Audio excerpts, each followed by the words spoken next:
Who's going to break out in Joe Rossi's system, specifically at that rush end position? Also, the spring showcase is set and coming up soon. And then what is it like to try out as a walk-on for Michigan State football? Let's go. You are Locked On Spartans, your daily podcast on the Michigan State Spartans, part of the Locked On Podcast Network, your team every day.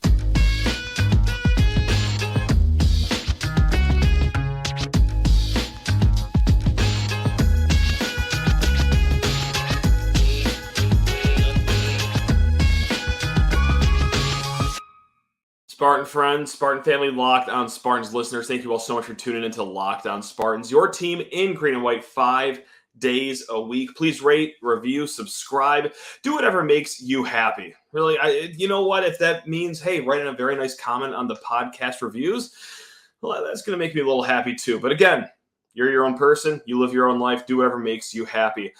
You'll notice if you're watching on YouTube, we are at a road venue right now. We are not at the home studio. We will be for segments 2 and 3. We are joined by Kaspar Haehne of the State News. He tried out for the football team. Had a great chat with him coming up there. But first, hey, Joe Rossi spoke with the media contingent today, and there's a lot of eyeballs on his unit. Michigan State, we are starved for the good defenses that we are used to in recent history, and we haven't really necessarily gotten here in the last few years, but Joe Rossi, he offers a fresh start, just like with Jonathan Smith, Brian Lindgren, because let's be honest, guys, whole program could use a nice little reset here. Now, we want to specifically hone in on one position here in Joe Rossi's defense, and that is that rush edge position, all right? And he actually went into how it started as a weak side tight end to a stand-up edge rusher, and now how it's kind of been into this hybrid edge rusher, weak side end, and also drop into pass coverage ever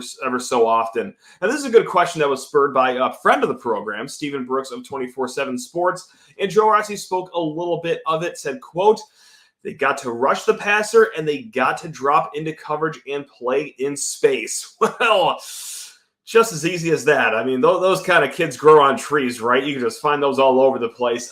No, that is the epitome of easier said than done. Hey, just a guy that could rush the edge, get to the quarterback on third down, but also, hey, if you need him to cover a tight end and drop coverage, well, yeah, no, he's going to be able to not just identify it right at the snap, but also be athletic enough to do that too. So we are looking for a unicorn of sorts here at the rush edge position. Going back, if you looked at Minnesota's depth charts, that's what they labeled it as, just the rush position. So that's what we're going to call it for the sake of this conversation. Now, Chris Bogle, Avery Dunn, they're coming back. You know, they're probably going to be your strong side defensive end. Again, I mean, we are very early in the offseason here. A lot of things can move around, but as things stand right now, you can make an assumption that that's where it is. So who is going to be this rush edge position? This is going to be important for getting to the quarterback, of course, like Joe Rossi just said, and also being athletic enough to do more than just be a heat-seeking missile on that defensive line. I got 4 names right in front of me, and they're going to seem like familiar names. Well, one is Ken Talley, all right? That's the guy who was at Penn State, former 4-star. He didn't even play for the Nittany Lions before he came over here. Now, he's at 6'3", 255 pounds. And going back to the old edge rush or the rush edge positions that played under Joe Rossi at Minnesota, that's kind of frame that you got. Last year, guy stood at 6'4", 6'5", 250 pounds. So still a traditional defensive end size is what you got last year. So with the other 3 names we got, well, By Job. Of course we got to talk By Job. I mean, we talked about him all last offseason. Hey, could he play as a true freshman? What could he do? Well, he did not play that much last year, and that's because it's just asking a lot for a true freshman to see the field. Point blank, right? Like, yes, we saw it with Jordan Hall. We saw it with the guy that we're going to bring up here a little bit. But even as talented, raw as you are going into college, it's still hard to play as a true freshman. Could another offseason in the weight room and learning a new scheme with the position that might fit his mold be the spot for By Joe? Because all that we heard about last year is just how athletic he is. So you hear someone that says, hey, I need someone that can rush the quarterback. I need someone that can drop into pass coverage if I want them to. I mean, yeah, that's asking a lot out of a kid, but By Joe could very well be it. Same with Andrew DePape, another kid, 6'5", 255 pounds. It was By Joe and Andrew DePape were the two crown jewels of the class last year. Unless you paid attention to Jalen Thompson, 6'3", 260-pound edge. And boy, howdy, did he have a nice true freshman year last season. And actually, defensive line coach today on Tuesday, Leggy Sui Noah, he spoke about Jalen Thompson, said, quote, "We're going to be super fired up about him moving forward. He'll be a name that flies around this place for a long time." Not to put pressure on the kid or anything, but no, really, there is reason to be fired up about Jalen Thompson, and it's kind of funny. We put a lot of attention on By Joe and Andrew DePape, rightfully so. Two kids in the top 150 nationally. All right, they come to Michigan State. That just doesn't happen a lot. And the fact that they're in the same position group, yeah, that's going to perk some eyebrows, right? And then here comes Jalen Thompson, also a defensive end. You know, he was only the number 1 defensive end recruit in the state. He was only a top 300 kid. But yet I feel like he fell on the back burner for a lot of people. And maybe I'm even talking about myself too. I mean, I think we gave him some love, but certainly not the amount of love that matched what he did last season. Again, as a true freshman, he started the last 4 games on that defensive line. He played in 8 games overall. He got 10 quarterback pressures in 211 defensive snaps. And while that's not like world-beating numbers, it's still fine for a freshman, especially a freshman that was playing on let's call it what it was, guys, a very underwhelming team last year. So, hey, here he comes into the offseason. The new staff's already raving about him. He does have that experience last year, and he has the pedigree. So could this be the one? Could this be our Rudge edge position that we are looking for? Jalen Thompson, kid right out of Detroit. I wouldn't be upset to see it happen. I don't think any Michigan State fan would be either. So Rossi was peppered about a few other questions like, hey, what's it like having a new scheme being implemented? How is that going over right now? And he said, look, it's new verbiage, new fundamentals, new techniques. But he also said we want to get it done quickly, but we also know it's going to take a long time. And it's odd as it sounds, you can have both of those at the same time. Now, he was also asked, too, who is ahead of the curve right now? He didn't give too many names. He said, quote, the guys that have played the most football. And that means guys like Derek Harmon, Jay Mangum, Dylan Tatum, and then Cal Halliday were the ones that he mentioned by name. He raved about his linebacker room, said they're great, hardworking kids. So if you just want more good sound bites, there you have it right now. There's a good group in that linebacker room. They also scrimmaged not too long ago. The Michigan State football team, not too much has come out about that scrimmage from over the weekend. But Joe Rossi said that they ran to the ball well. They played physical. So, I mean, maybe a little bit of coach speak there. But, hey, any quote about the scrimmage is a good quote to have. Now, this was a big topic in the offseason amongst the fan base here is what is going to happen to the spring game. It was funny. I mean, just as someone that like fields comments and emails and questions from the fan base, obviously, because we have this podcast, obviously recruiting was a big thing. The identity of the team was a big thing. But like when Jonathan Smith was hired here, got a lot more questions than you would think about the spring game, or if it was going to be a game at all, if it was going to be a practice like it was under Mel Tucker, or what it was going to be like.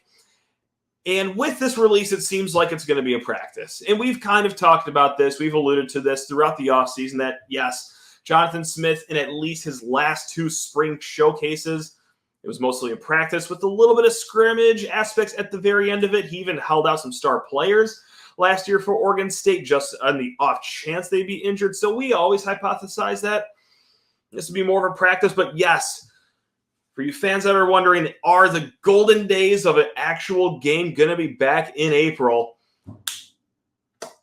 Negative. That seems to be a no. And I know that's going to upset a lot of people, obviously, because what's more exciting, a game or just watching guys go through got not even 7-on-7 drills, not even Oklahoma drills, but even just like a more watered-down version of both of those. Of course, it's the game, but I got to say, I can't get too fired up about it because I am one of these people that just get overly concerned about any slight chance of injury. And I know that that chance is pretty small that a guy will get injured during a spring game, but still, I would like it to be as close to 0 as humanly possible. So if that makes me a coward, so be it.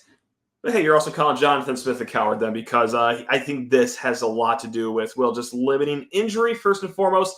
And then second, yeah, keep little surprises in the bag for any opposing coaches. Now, this will be live April 20th, Spartan Stadium. Jonathan Smith's going to be around for photos before. There's going to be player autographs before. You can get pictures on the field with your family or your friends beforehand.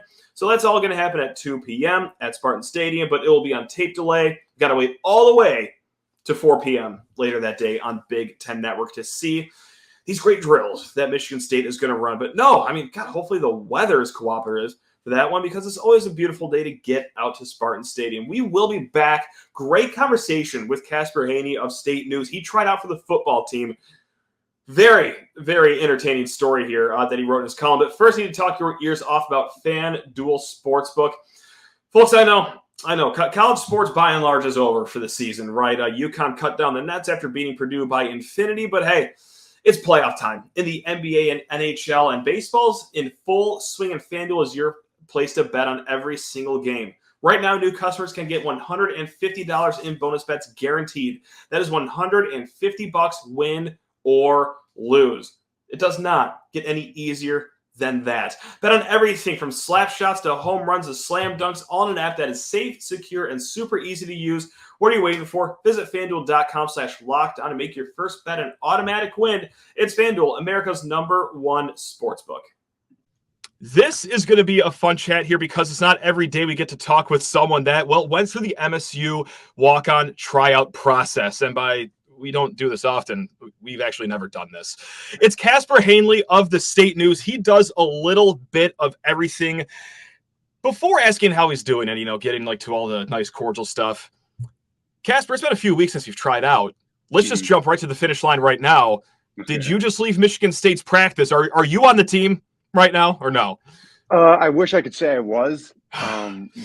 But as of right now, I have not heard back. So, and given that they're doing their little spring football stuff, I don't think I'll be suiting up for fall.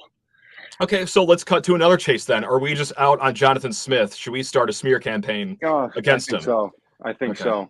Yeah, definitely. But he was there, so I got to shake his hand, and I think that end of the experience was pretty cool. So I'm fired up to have you on for two reasons. One is, look, it's just nice to get an inside look of what happens during the walk-on tryout process. Mm-hmm. But then you wrote a column for the State News not too long ago, and it was just entertaining to read. It was a cool story.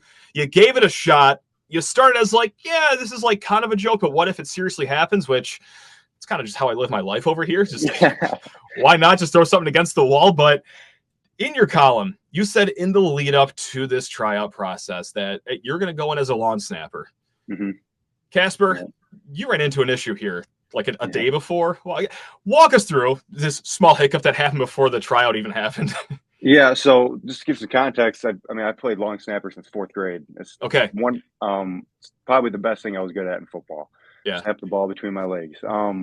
So I went in thinking, hey, this is my best position that I am in football, so let's go in and do it. So I spent 2 weeks especially over spring break, just snapping for punts and field goals. And then a day before March 5th, I got an email saying, "Hey, we're not doing no long snappers. We already have them. Don't worry about it." Yeah. So, what am I going to do now? So. Did you think of just not even showing up to tryouts then after you got that email? You just practiced for lawn snapper. I mean, did you think of not even showing up? It definitely crossed my mind for just a second. I was like, I don't know what I'm going to do. But I got to do this. This is at this point I've committed myself to going out and trying out for the football team. It sucks that I can't go out as long snapper, but I got to find something else to do. So, and that's what I did. So let's get the measurements right now, because lawn snapper that's gone. Mm-hmm. And you talked about this in your column too, the way you're built.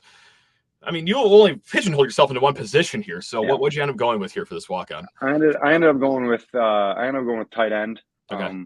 Never played tight end once in my football career. No problem. Yeah. But my biggest worry going into it was catching the football. Okay. I used to, back in probably high school and when I was a little bit more active. I always considered myself to have good hands, but I haven't caught a football, for a whole year.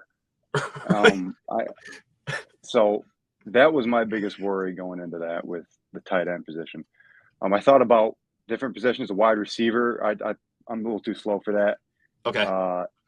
Quarterback, I can't throw a football. I played offensive line and defensive line in high school, but I'm just too small. So I thought tight end maybe would be a good mix of everything. So that's what I went with. Okay, and you walk into this tryout. Just what is that like when you're walking through the door there? Like, how many people are there? Do you already like have a sneaking suspicion that holy crap, like these kids already look like they're built for D1 football, or just like the first few minutes when you walk in through that door, what on earth is going through your head? Well, walking through the door, I was very nervous going in, but it was an awesome experience. I've never been in that football facility indoor before. So my first impression was it reminded me of the football camps that I used to go to in high school. Okay. They used to have big indoor facilities. So I'd walk into there and it was just awesome right away. I knew I was going to love it. As for the people, I showed up pretty early. There was at the time I walked in, probably about 30 kids. Okay. And a couple of them, you could tell they could be fit for at least Division II football. I mean, there was one kid who was 6'6" and built. I was, oh my God. I really hope he's not trying out for tight end because I'm in trouble if he is. But then there's other people you could tell they're a little bit like me, and other people who weren't as athletic and just trying out for fun. So there was a whole mix of different people. Gotcha. What was the split there? Like serious, actual, like guys you could see on the roster and guys that like probably didn't really even have a shot there. Like, was it pretty 50-50 or was it a lot of kids that like you could see actually sticking onto a roster like a D1 team? There was Division I. I mean, it's hard for anyone trying out. Of course. Yeah. But I would say about probably 50-50. I knew some kids there that I played against in high school, and I always knew them as very good athletes. And I think that's what they look for in those type of tryouts is the quick kids, the hard workers, and the athletes that can get it done, especially even if you're going out for the scout team, which was more likely what those trials were for. But sure. So yeah, it was definitely a big split of 50-50. So you mentioned that you met Jonathan Smith. Is he talking to you guys before, after, during, or what is his role in this whole tryout process? I was actually surprised to see him there. Same. Yeah. Right. I did not think that you'd be meeting him, but that's cool right off the top there. Yeah. We were called into the huddle by one of the strength and conditioning coaches. Then we were sent off to our groups. And Smith showed up a little later. Okay. He was kind of just scouting out. He was going to each group and kind of just looking, staying far away. But when we were transitioning, someone ran up and shook his hand. Why not? I'm gonna go shake his hand. Yeah. Right. But he didn't really say it. We just, hey, thanks for having us out, coach. Yeah, no problem. That's kind of all we got from him. But him being there, I thought that was cool that he showed up to that. Definitely. So who were the other coaches then running you through drills? Like, was it the actual position coaches right out there, like Brian Wozniak and everyone, or was it even like lower level staffers than that? Brian Wozniak was coaching me up a little bit. Okay. So yeah, I didn't recognize some coaches. Most of them are coming in with Smith, but they were legit coaches. You had a lot of strength and conditioning coaches, some wide receiver coaches, but yeah, Brian Wozniak was the guy I recognized, and he was there. So and you do a great job of this in your column too, like painting the picture of just like the emotions, the roller coaster. Like, did it ever enter your mind during the tryout, like, I got this in the bag. Like, what number am I going to wear next year? Like, this is great. Like, did you ever start thinking like this is going really well at any point during this? For the first about 30 minutes through, I was thinking, I might not be cut out for this. But then we got to the tight end positioning group, and that's what I was really worried about. But we broke off from the huddle. It was like, tight ends, you're going with Wozniak. Yeah. So we started running over, and I'm looking around. There's no one following me. I look, and there's one other guy. So that's when I think, well, if I can if they want a tight end, yeah, if I can outplay this guy, I have a 50-50 chance right. of making the team. So that was a huge confidence booster going into it. And even just doing the workouts, that's when I really got confident. And I was thinking, this may not, it's a low likelihood chance, but I'm definitely feeling better than I was walking into it. And how did the ball catching go? I mean, were you just out there like Travis Kelce, just nabbing everything, or how did the drills go for you? That's how I felt. I think I put this in the column. It was just a little small, like it's like a Nerf ball, right? Yeah, it was like a small little Nerf ball. Uh-huh. So, and I was actually even more worried about that because right, I don't catch those. No. So that, yeah, catching went well.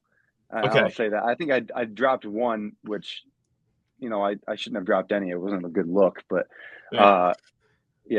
but catching went well. Did you ever catch like Jonathan Smith like looking over at your group and like having the feeling in you like it's time to shine right now, or did you like try to block that out as you're going through all this? I tried to block it out with Jonathan Smith, but given that I was being right there with Wozniak, I mean, like I got to perform to best of my ability this whole time when I'm with him. I got to make the most of it. I think Jonathan Smith, I saw him look over once, but he was more focused on some other groups. But I mean, given that I was with, like I said, with Wozniak, I got to be the best I can to impress this guy. So selfishly, I'm reading this column and I'm going back like a decade back when I was in college. I'm thinking like, well, what would be the hardest part of this for me? And never mind that, I'm a smooth 5'9". I was like 160 back in my college days. Like not only am I unfit for pretty much every position on the field, but holy crap, I go back to the college days, Kaspar, and I'm like, I remember that first run at IM East, after a few weeks on campus. Conditioning, is going to be an issue here. Mm-hmm. What was that like during the tryout process? Like, are you just basically falling on your hands and knees 20 minutes in? Because I'll tell you what, like, I would have been crying 10 minutes in to this tryout. Like, how much of a gauntlet did they run you through physically? It was much more than I thought it was going to be. To start off, what really surprised me was the stretching. I didn't really emphasize too much in the column. Why would you? Right. Yeah. Who thinks of it? Who thinks of it? I don't. Right. What they had us doing, I mean, I could feel it in my body the next day. Dang. It was just hurting. Just the stretches that they had us do, I've never done before. And it worked. I mean, I didn't hurt myself. Yeah, that's good.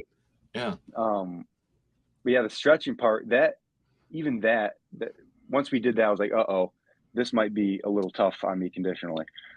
So then we're shipped off to kind of the speed and agility stuff, and I'm huffing and puffing. I'm going back and forth. And I've always considered myself to be pretty good conditionally. But I was on our water breaks. I was taking my time, to say the least. Because is everyone else is kind of struggling through conditioning? Like, are you trying to stifle your deep inhales or exhales? Because like you also got to put up this facade that I can handle this, or was everyone kind of together struggling in unison?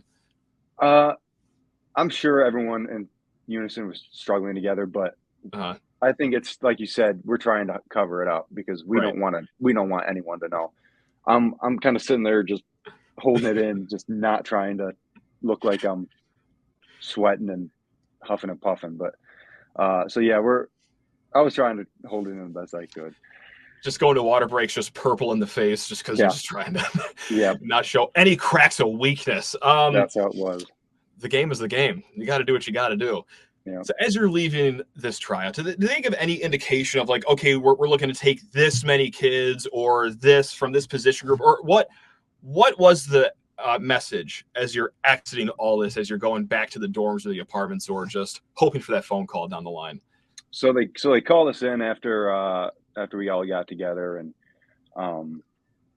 to the big huddle, about 50 kids, and they were just. They never told us what they wanted to see. They just said, "Hey, thanks for coming out. We'll give you a call and let you know." Yeah. And shipped us out. So broke it down, and I walked out, turned my jersey in, and hey, I did the best I could. That's all I'm here for. Didn't get to keep the jersey. Shoot. I was really hoping so, but no. All right, so Brian Wozniak and Jonathan Smith, they never miss an episode of Locked On Spartans. I'm pretty sure this is part of their morning routine. Kaspar, let's say they're listening right now, and let's just never mind that they're midway through spring practice. But what is your last-ditch elevator pitch to get on this team for the fall? Let's lay it on thick right now. Let's go. I love that question. To Mr. Smith and Mr. Wozniak, a hard worker. I won't quit. Clearly. I've played 10 years of football in the past, and why not make it 11? All right. Yeah. And if you need a lawn snapper, let this be known. Yeah. That there's a hard worker. And also, I like the top of that elevator pitch, too. Mr. Wozniak, Mr. Smith. You're getting a gentleman in Kaspar Haehne over here. So what do they got you doing here at the State News the rest of the year, man? I know that like the big sports, so to speak, have kind of sailed. But from what I understand, you're doing a little bit of everything here. Anything big coming down the pike for you over at the State News as we end the academic calendar year here in a little bit?